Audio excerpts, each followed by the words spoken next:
이 시간 하나님의 말씀은 히브리서 12장 26절부터 29절까지입니다. 그때에는 그 소리가 땅을 진동하였거니와 이제는 약속하여 이르시되 내가 또 한 번 땅만 아니라 하늘도 진동하리라 하셨느니라. 이 또 한 번이라 하심은 진동하지 아니하는 것을 영존하게 하기 위하여 진동할 것들 곧 만드신 것들이 변동될 것을 나타내심이라. 그러므로 우리가 흔들리지 않는 나라를 받았은즉 은혜를 받자. 이로 말미암아 경건함과 두려움으로 하나님을 섬기시게 기쁘시게 섬길지니 우리 하나님은 소멸하는 불이심이라. 아멘. 오늘 성가대에선 인원은 적지만 물론 일어서야 되나 앉아야 되나 주춤도 했지만 우리가 어떤 상황이든지 어떤 모습이든지 주님은 함께 하시고 은혜를 베풀어 주시는 변함없으신 하나님이심을 믿습니다. 우리 한번 같이 옆에 오신 분 축복하면서 인사 나누겠습니다. 오직 은혜 받아야 승리합니다. 오직 은혜 받아야 승리합니다. 아멘. 설명절 잘 보내셨죠? 설명절 하면 다른 것보다 이게 축복의 인사를 가장 많이 받는 그런 기간입니다. 복 많이 받으세요. 복 많이 받으세요. 새해는 모든 것이 뜻대로 이루어지기를 원합니다. 그런데 이런 축복의 인사들이 가득한 기간이지만 돌아보면 과연 진정 행복한 시간이었나? 반드시 꼭 행복한 시간만은 아니었습니다. 우리가 잘 모르는 정치 상황도 왠지 좀 혼란스러운 것 같고 우리가 더 잘 모르는 국제정세는 더 혼란스럽고 그런데 우리가 아는 거 하나 있죠. 고지서 보니 이번 설명절 모든 화제는 정치도 아니고 뭐 어느 당에서 당대표 뽑는 것도 아니고 우크라이나 전쟁도 아닌 난방비 폭탄이라고 하는 새로운 폭탄이 가장 큰 이슈가 되었다고 해요. 전 사택에 기름 보일러 되잖아요. 저만 느끼는 느낌입니다. 뭐 여러분은 이런 느낌이 없으시기를 간절히 소원하지만 기름값이 많이 오르니까 저희 딸이 여자애라 이게 또 샤워하려면 뜨거운 물이 있어야 되잖아요. 제 아내하고 제가 그 보일러 버튼을 누르는데 그렇게 두려울 수가 없습니다. 제가 돈 개념은 없지만 제 기억에 그 기름 가득 넣었을 때 가격하고 지난달에 넣었을 때 가격이 그냥 도둑 맞은 것 같아요. 그래서 이 자리에 특별히 목회자 자녀를 두고 또 목회자 가족을 둔 이들은 간절한 기도를 드려야 됩니다. 이거 목사가 사는 게 여러분의 삶과 같지 않습니다. 난방비 아껴야 되고 또 뭐 자기가 할 수 있는 거면 괜찮은데 교회에 청구하는 이런 일들이 많이 힘듭니다. 그래서 간절한 마음으로 목회자들을 위하여 기도하는 여러분 되기를 원합니다. 근데 이런 사정도 모르고 신대학원 간다고 하는 청년이 있어서 제 마음이 더 졸이고 있습니다. 세상은 우리가 두려워해야 되고 염려해야 될 일들이 아주 많이 있습니다. 그런데 더 분명한 것은 우리가 염려하고 두려워해야 할 이유가 수없이 많고 우리가 그 이유를 인정한다는 것입니다. 오늘 사는 삶보다 내일이 더 염려되고 걱정이 되고 오늘 있는 안정이 내일까지 유지될까 또 걱정이 되고 그래서 이런 사람들, 이런 생각들은 우리의 생각뿐만 아니라 우리의 입술에도 우리의 행동에도 잠식하고 있습니다. 내일은 어떻게 사나? 내일은 어떨까? 오늘보다 더 힘들지 않을까? 그뿐만이 아닙니다. 건강도 생각해야 되고 하는 사업도 생각해야 되고 또 직장 문제, 또 결혼 문제, 결혼하면 또 자녀 문제 끝도 없이 오는 이러한 시대를 살고 있는 우리들에게 여러 가지 난감하고 고민되는 게 있어요. 왜 이럴까? 앞으로 우리에게 닥쳐올 세상은 어떠한 세상일까? 저는 예언의 은사는 없지만 감히 단언합니다. 우리가 앞으로 닥쳐올 세상은 우리의 생각보다 더 어려울 것이고 더 많은 고난이 또 환난이 닥쳐올 수 있는 그런 시대임을 우리는 예감할 수가 있습니다. 요즘 우리의 사회를 보면 어느 자리에 어느 곳에 있든지 모든 것이 다 부정적인 걸 여러분 느끼셨죠? 다 부정적이에요. 다 마음에 안 들어요. 다 비판해야 됩니다. 그런데 우리의 비판과 우리의 이런 판단들이 과연 우리가 앞으로 일어날 그런 일들에 대하여 정확히 예견할 수 있을까요? 예수 믿지 않고 하나님을 모르는 사람들은 누구나 각자 자기의 다양한 예측을 내고 있지만 분명하지 않습니다. 그러나 예수를 믿는 우리들에게는 그 미래에 대한 확실한 예언을 단언을 할 수 있는 근거가 있고 믿음이 있습니다. 그것은 무엇이냐? 우리의 생각을 뛰어넘는 어떠한 상황이라 할지라도 하나님이 그 세상을 주관하시고 하나님이 이 우주의 주인이라는 그 사실입니다. 그러면 하나님께서는 우리 앞으로 올 그런 새로운 세상, 우리가 염려하고 두려워하는 세상들을 무엇이라고 말씀하셨을까? 사실 예수님의 제자들, 예수님께 이 질문을 했었어요. 이미 오래전에 우리가 똑같은 이 질문을 가지고 있었고 예수님께 묻습니다. 마태복음 24장에 보면 제자들이 예수께 묻기를 주님이 임하실 세상의 끝에는 그 마지막 때에는 어떤 징조들이 있을까요? 라고 질문했습니다. 다시 말하여 마지막 세상, 우리가 닥쳐올 그 세상, 우리가 예견할 수 없는 그 세상을 미리 알고 싶습니다. 그때 예수님께서는 제자들에게 이렇게 말씀하십니다. 꽤 길게 말씀하셨는데 오늘 이 순간 이 자리에 있는 우리 모두에게 주시는 말씀인 줄로 믿습니다. 마태복음 24장 4절부터 11절에 보면 예수님이 말씀하십니다. 너희는 사람의 미혹을 받지 않도록 주의하라. 많은 사람이 내 이름으로 와서 나는 그리스도다 라고 미혹하리라. 난리 소문이 듣겠으나 너희는 삼가 두려워하지 말아라. 이런 일이 있어야 하되 아직 끝이 아니니라. 민족이 민족을, 나라가 나라를 대적하여 일어나겠고 곳곳에 기근과 지진이 있으리니 이 모든 것은 재난의 시작이니라. 그때의 사람들이 너희를 환난에 넘겨주겠으며 너희를 죽이리니 너희가 내 이름 때문에 모든 민족에게 미움을 받으리라. 그때에 많은 사람들이 실족되어 서로 잡아주고 서로 미워하겠으며 거짓 선지자가 많이 일어나 많은 사람을 미혹하겠으며. 여러분, 이 말씀을 들으니 마음이 답답하죠. 예수님이 성경에서 오늘날까지도 우리가 기억할 수 있도록 이 예언을 주셨습니다. 우리의 장차 전쟁도 있을 것이고 지진도 있을 것이고 기근도 있고 질병도 있을 것이라고 예언하고, 또 하나는 믿음에 있어서의 어려움을 강조하여 말씀하십니다. 우리를 미혹하겠고 그리스도의 이름으로 우리를 미혹하고 우리의 생각을 더 흔드는 그런 일들이 분명히 있을 것이라는 겁니다. 사실 두려움이 있고 어려움을 겪는 사람들이 가장 필요한 것은 안정된 그러한 보호할 수 있는 안식처를 찾게 됩니다. 세상이 혼란스러울수록 사람들은 하나님에 대한 그 마음이 간절하고, 그런데 하나님을 만나는 그 방법을 모르기 때문에 여러 가지 마음의 위로를 줄 수 있는 그런 것들을 찾고 있습니다.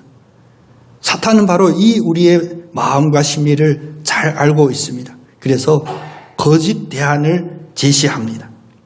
세상의 혼란이 가중될 때 사탄이 하는 그 일은 무엇이냐? 아주 분주하게 가짜 안내판을 많이 설치하는 거예요. 이 길로 가면 예수님을 만날 수 있습니다. 여기가 바로 그리스도가 있는 곳입니다. 우리 주변의 상황이 지금 어떻습니까? 특별히 우리에게 펼쳐진 우리의 눈과 귀와 마음을 사로잡고 있는 유튜브를 보면 저도 꽤 많이 보는 편인데요. 왜? 알아야 되니까. 이 상황을 알아야 되니까 저도 봅니다. 그런데 많은 경우는 다 부정적이고, 또 하나는 또 다른 극단이 나만 진리라고 우기는 그런 상황들입니다. 피난처를 찾으려는 사람이 많은 걸 알 수 있는 것은 그런 모든 유튜버 사이트마다 구독자가 많고 조회수들도 많다는 것입니다. 다시 말하면 사람들은 우리를 안전하게 지켜줄 수 있는 그 방주를 찾아 다들 헤매고 있다는 것입니다. 오늘 이 자리에 예배드리는 우리의 마음에도 혹시 방황하고 흔들리는 마음이 있다면 주님의 은혜로 꼭 붙잡아 주시는 축복이 있기를 간절히 소원합니다. 예수가 여기에도 있다, 저기에도 있다. 이 길만이 생명의 길이다. 이 길로 가야만 생명을 만날 수 있다. 이런 온갖 난무하는 안내판 속에 우리의 마음을 지켜줄 그 방법이 무엇일까? 주님은 마태복음 24장 26절에 마지막 때를 묻고 있는 제자들에게 마무리로 말씀하십니다. 그런데 그 마무리 말씀은 경고의 말씀이었어요. 마태복음 24장 26절에 보면 그러면 사람들이 너희들에게 말하되 보라 그리스도가 광야에 있다. 그래도 나아가지 말고 그리스도가 골방에 있다 하여도 믿지 말라. 주님이 마지막 염려는 결코 우리의 육신의 건강이나 우리가 처해 있는 삶의 현장의 지진이나 기근이라고 하는 먹고 사는 상태나 거기에 관심이 있는 것이 아니라 바로 이 종교적인 속임수, 종교적인 문제를 교회에 제자들에게 제시했다는 것입니다. 특별히 교회라 하면 믿음이 크고 믿음이 적고 심지어는 믿음이 없어도 출석하는 모든 이들이 함께 아울러지는 그 교회를 말합니다. 이 속임수는 예수님 그때도 계셨고 있었고 오늘 이 순간도 우리를 침습해 오는 것을 우리는 늘 경고로 정신을 차리고 경성하여 받아들여야 됩니다. 사탄의 전략은 시대마다 다르다고 해요. 깊은 영성의 믿음의 선배들을 보면 사탄의 전략을 분석하기를 500년 전에는 어둠으로 누가 봐도 무섭게 다가왔대요. 우리가 거짓 종교들 그런 장소들 보면 입구부터 엄청난 그림을 그려놓고 있죠. 문을 지키고 있는 신이라고 이렇게 흉악하게 그려져 있는 거. 왜? 자기가 보고 무서우면 귀신도 무서워할 줄 알고 그렇게 했대요. 또 하나 제가 그제 극동방송에 생방송 나갔는데 진행하시는 진행자가 갑자기 뜬금없는 질문하는 거예요. 이 제주도에서 보내는 설 명절하고 목사님 선교사로 있었을 때 중국 선교지하고 설 명절 분위기가 어떻게 다릅니까? 갑자기 질문하는데 딱 떠오르는 것 딱 하나였습니다. 중국은 설 명절이면 완전히 화약 냄새가 진동하는 전쟁터와 같습니다. 예. 그 폭죽을 얼마나 터뜨리는지 중국의 어느 교수님이 저한테 그러더라고요. 아니 인류의 4대 발명이라고 중국이 자랑스럽게 여기는 중에 화약이 있거든요. 근데 서양인들은 화약을 발명하고 나서는 바로 무기로 만들었는데 중국은 화약을 발명해서 어디에 썼냐? 폭죽 만드는 데만 썼다. 폭죽을 왜 그렇게 터뜨리냐면 그 소리가 마음이 막 흔들릴 정도로 진동이 올 정도로 귀청을 쪼개요. 사건 사고도들 많이 있습니다. 근데 그 엄청난 소리로 말미암아 귀신을 내쫓는데요. 나쁜 애군을 막는 그런 용도로 한답니다. 그렇게 전쟁터와 같이 폭죽을 터뜨려서 축복을 비는 거기에 비하면 우리의 설 명절은 너무나 평안하죠. 우리는 전쟁과 같이 화약 냄새를 풍기지 않아도 우리의 모든 나쁜 것, 소위 세상에서 말하는 애군을 다 막아주시는 그 주님이 우리와 함께하기 때문에 우리에게는 평안이 있습니다. 그런데 사탄의 전략은 무엇이냐? 바로 이 평안을 깨는 거예요. 우리의 마음에 있는 평안함, 담대함을 깨는 것이 사탄의 전략입니다. 그래서 여러 가지로 호도합니다. 500년 전에는 전쟁이나 이런 무서운 눈에 보일 수 있는 광경으로 접근한다면 요즘은 그게 아니라 매우 합리적이고 특별히 나는 그리스도다. 이것은 그리스도의 말씀이다. 라고 포장이 되어서 믿음의 위장을 하고 우리들에게 접근한다는 것입니다. 주변에 보면 가끔은 어려운 일들이 있습니다. 대화하기 어려운 일들이 왜? 자기 주장만 옳다고 주장해요. 대화가 잘 이루어지지를 않습니다. 심지어 내가 하나님을 대변한다고 말하면 더구나 이야기할 수가 없습니다. 저도 목회자로 주님의 말씀을 전하는 이 자리에 서 있지만 그 누가 내가 그리스도의 말씀을 그대로 1.1획의 오차도 없이 전한다고 선포할 수가 있겠습니까? 그런데 이런 강하게 보이는 주장들, 특별히 비판적이고 모든 것을 정죄하는 그런 심리를 보면 그 마음 가운데는 바로 두려움이 있어서 그렇습니다. 마음이 흔들리기 때문에 그렇거든요. 오늘 함께 읽었던 이 히브리서도 마지막 때를 이야기합니다. 근데 주님이 마지막 때 무엇을 하냐? 땅을 진동시키고 하늘도 진동시키게 하리라. 모든 것을 다 흔든다는 거예요. 우리가 습관이라고 우기는 것도 우리가 전통이라고 우기는 것도 내 마음에 믿고 있었던 그것마저도 다 진동. 흔들리게 해요. 왜? 거짓된 것이 자리 잡고 굳건해지면 위험하거든요. 하나님은 우리의 아집과 우리의 잘못된 판단들을 진동시켜서 27절에 보면 변동될 것을 나타내심이라. 여러분, 변동이란 무슨 말입니까? 흔들어서 바꾼다라는 뜻이잖아요. 세상이 흔들려서 우리는 두려워하지만 오늘 하나님의 이 말씀을 보니 세상의 흔들림이 우리에게 두려워할 일이 아니라 세상의 흔들림이 바로 하나님이 기뻐하시고 하나님이 원하시는 것으로 바꿔주는 역사라는 뜻입니다. 우리 시대의 두려움이 불확실성에 있다고 한다면 하나님이 진동시키고 변동시킴이 우리의 믿음의 근거가 되고 확신이 되기를 원합니다. 하나님의 이 변동은 결코 우리 나라만, 우리 지역만, 우리 가족만, 나에게만 주는 그런 변동들이 아닙니다. 지금까지도 하나님은 그렇게 역사해 왔고 인간이 자기가 믿는 것이 확고할수록 하나님의 변동의 역사는 더 강력했습니다. 그런데 인간의 입장에서 그것을 재난이라고 이야기하고 그것을 지진이라고 이야기하고 그것을 전염병이라고 이야기했을 뿐입니다.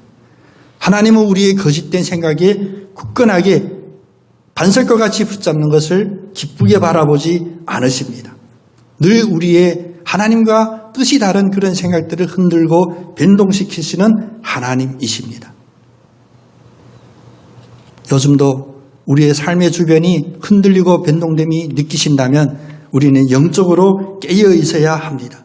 변동되는 이 상황 속에서 모든 사람들이 다 두려움을 안고 염려를 안고 있을지라도 예수 그리스도를 믿는 우리들은 이러한 진동과 변동 속에 무엇을 붙잡아야 할까요?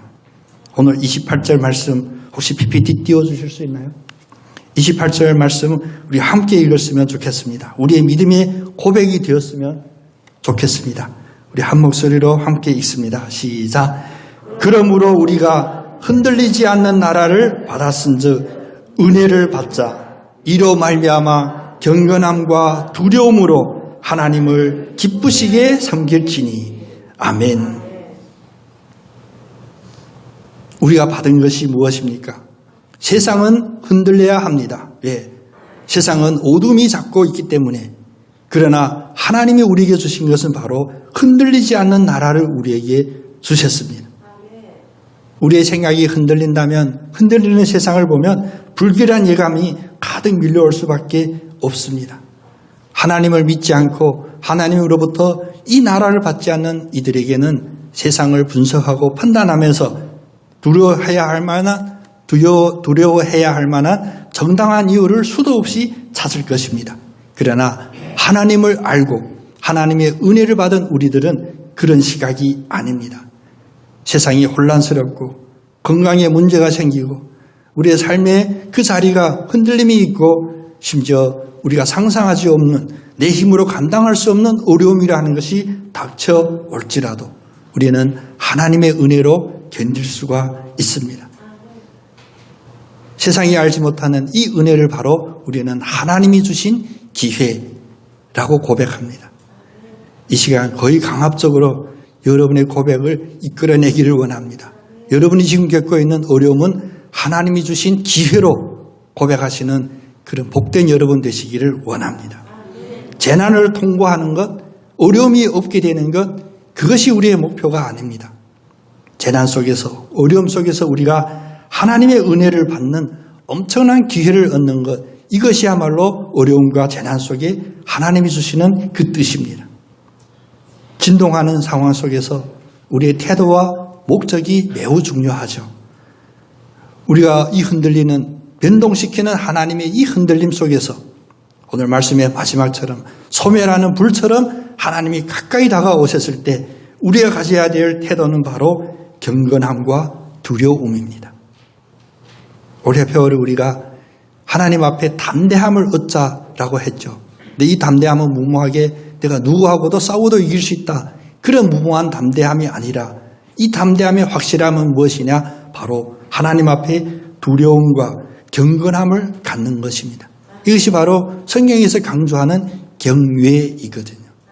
하나님을 경건함으로 대하고 우리의 마음속에는 그 경건함만큼 우리가 깨끗하고 거룩하지 못함으로 인한 두려움이 있어야 되는 거예요. 근데 그 목적은 무엇이냐? 태도는 두려움과 경건함이라 할지라도 목적은 바로 하나님을 기쁘시게 하는 것입니다. 이것이 분명하지 않으면 우리는 정반대의 태도와 목적이 나타나게 됩니다. 사실 성경에 보면 사도 바울도 어려움 속에서 이 진동함 속에서 매우 인간적인 고백이 있습니다. 고린도후서 7장 5절에 보면 사도 바울은 이렇게 고백합니다. 우리가 마게도냐에 이르렀을 때에 바로 선교하면서 풍랑을 만나고 파선의 위험을 겪었던 그 바울의 고백이에요. 마게도냐에 이르렀을 때 우리의 육체가 편하지 못하였고 사방으로 환난을 당하여 밖으로는 다툼이 안으로는 두려움이었노라. 경건함과 두려움으로 하나님을 대하는 태도와 모든 일에 하나님을 기쁘시게 해야지라는 이 목표를 이루면 우리는 정반대의 그런 태도와 우리의 상태를 만나게 됩니다. 안에서 생기는 것은 두려움이요. 그 두려움이 밖으로는 다툼으로 표현된다는 것입니다. 안에서 생기는 두려움을 은혜로 다스리지 못하면 밖으로 다툼으로 드러나요. 부정적이고 비판적이고 날이 서 있고 그 누구보다 두드러져 보일 만큼 똑똑해 보이는데 모든 것이 다 가시예요. 칼이에요. 찔러요. 아무리 정의로운 이유로 하는 비판이라 할지라도 그 비판은 평안을 낳지 못합니다. 희망을 낳지 못합니다. 특별히 긍정적인 에너지, 다시 말하면 하나님의 은혜를 낳지 못합니다. 우리의 상황 속에서 우리의 생각에 늘 스며들어오는 부정적인 잘못된 것, 판단해야 할 것이 보인다면 우리는 다시 한번 그 자리에 멈춰져서 하나님을 바라보는 시간이 있어야 됩니다. 왜 똑같은 상황이어도 긍정적으로 볼 수가 없을까? 왜 재난을 재난으로 보며 이 재난이 하나님이 우리에게 주시는 특별한 영적인 기회라고 바라보지 못할까? 세상이 나에게 다가오는 두려움은 두려워하면서 왜 이 우주 만물의 창조주이시고 섭리자이신 하나님에 대한 두려움은 점점 멀어질까? 이제 우리에게 남은 숙제 하나는 바로 준비하는 것입니다. 오늘 이 말씀이 2023년 설 명절 지나고 그 다음 첫 주일에 주신 것이 얼마나 감사한지 몰라요. 다음 주에 주실 수도 있습니다. 또 4주 뒤에 주실 수도 있습니다. 4년 뒤에 주실 수도 있고 마지막 때에 주실 수도 있지만 오늘 먼저 이 말씀을 우리가 마음에 새기고 생각하게 하심은 또 하나의 하나님의 축복입니다. 이제 준비해야 됩니다. 무엇을 준비해야 되냐? 장차 일어날 그 모든 일에 대하여 우리는 물질적으로 우리의 능력으로 우리의 경험으로는 아무것도 준비할 수 없고 우리가 오로지 준비할 수 있는 것은 바로 오늘 이 말씀이 우리들에게 경종을 울려주시는 태도, 바로 경건함과 두려움의 태도, 그리고 목적, 하나님을 기쁘시게 하는 그 목적을 우리는 미리 준비해야 됩니다. 세상이 어렵다고 하면 사람들은 더 분주하죠. 근데 무엇을 위하여 분주하냐? 그 상황을 상황대로 눈에 보이고 손에 만져지는 대로 변화시키려고 하니 분주하죠. 그런데 결과는 아무것도 없습니다. 왜? 그 문제의 본질을 바라볼 수 있는 영적인 능력이 없었으니까요. 다시 말하면 믿음이 없었으니까요. 오늘 이 시간 하나님이 주신 이 말씀으로 우리의 마음에 확실하고 확고한 믿음의 고백이 있기를 원합니다. 우리에게 부딪힌 어떤 어려움도 어떤 혼란스러움도 진동함도 바로 하나님이 변동시키는 하나님의 역사라고 고백할 수 있는 그런 믿음의 고백이 있기를 원합니다. 그렇게 된다면 번개가 치고 지진이 일어나고 그러한 혼잡스러운 상황 속에서라도 엘리야 선지자처럼 우리는 미세하지만 강력한 하나님의 음성을 들을 수가 있습니다. 그 음성은 무엇이냐? 오늘 말씀처럼 은혜를 받으라 라는 하나님의 말씀입니다. 하나님이 이 순간도 여러분의 영혼에 향하여 부르짖습니다. 은혜를 받으라. 은혜를 받으라. 이 은혜는 사람에게서 오는 것이 아닙니다. 상황에서 오는 것도 아닙니다. 어려우면 우리는 사람을 찾죠. 심지어 어떤 모임도 찾고요. 심지어 교회를 찾는 것, 물론 틀린 일은 아니라고 하지만 이 태도와 목적이 분명하지 않으면 교회를 찾는 것도 아무 소용이 없는 일일 수가 있습니다. 어느 목사도, 어느 장로도, 어느 권사도, 어느 집사도 당신에게 이 은혜를 베풀 수가 없습니다. 이 은혜는 오로지 하나님으로부터 오고 하나님과 일대일로 만나는 당신의 그 믿음의 경건함과 두려움 속에서 옵니다. 은혜를 받으라. 은혜를 받으라. 이 음성은 전도하는 전도용 그런 선전구호가 아닙니다. 하나님이 이 순간 여러분께 직접 말씀하시는 말씀입니다. 은혜를 받으라. 우리는 흔들리지 않는 나라를 받았은즉 이 은혜를 반드시 받아야 합니다. 말씀을 준비하면서 마음에 벅차기도 하고 또 부담감도 있었습니다. 특별히 이 세상 어디를 둘러봐도 긍정적인 것이 없고 은혜될 만한 것이 없는 이 상황 속에서 우리의 마음에 담대함이 있고 은혜를 받으려면 하나님은 어떻게 인도하시냐? 하나님이 그 인도하심을 섬세하게 자세히 살펴보려니까 적어도 4주 4번 이상 설교로 함께 나눠야 하겠더라고요. 그래서 오늘 어찌 보면 서론과 같습니다. 하늘 땅이 진동하는 이 진동함 속에 세상이 말하는 혼란, 환란, 기근, 지진 이러한 상황 속에서 우리는 무엇을 해야 될까? 그 서론으로 우리는 은혜를 받으라라는 그 하나님의 음성에 먼저 나아갑니다. 하나님이 은혜 주시고 하나님 말씀 주셔서 다음 주 또 그 다음 주에 이어서 이런 진동 속에서 우리가 가져야 될 그 자리와 우리가 받을 수 있는 그 복에 대하여 더 깊이 살펴볼 때 세상이 다 망했습니다. 죽겠습니다 할 때 살겠습니다. 살 수 있습니다. 하나님 감사합니다. 고백으로 하나님 앞에 그래서 세상 앞에도 담대하게 설 수 있는 우리 모두가 될 줄 믿습니다. 하나님은 소멸하시는 불이심이라. 그 불이 우리의 마음속에 있는 두려움을 소멸할 줄로 믿습니다. 우리 마음에 있는 염려함을 소멸할 줄을 믿습니다. 우리 마음에 있는 미움과 부정적인 생각을 다 불살라버리는 확실한 불인 줄을 우리는 믿습니다. 오늘 은혜 받으라 라는 음성에 우리의 심령 영혼 깊이에 우리의 마음과 생각으로 온전히 화답하는 복된 여러분 다 되시기를 예수님의 이름으로 축복합니다. 기도드리겠습니다.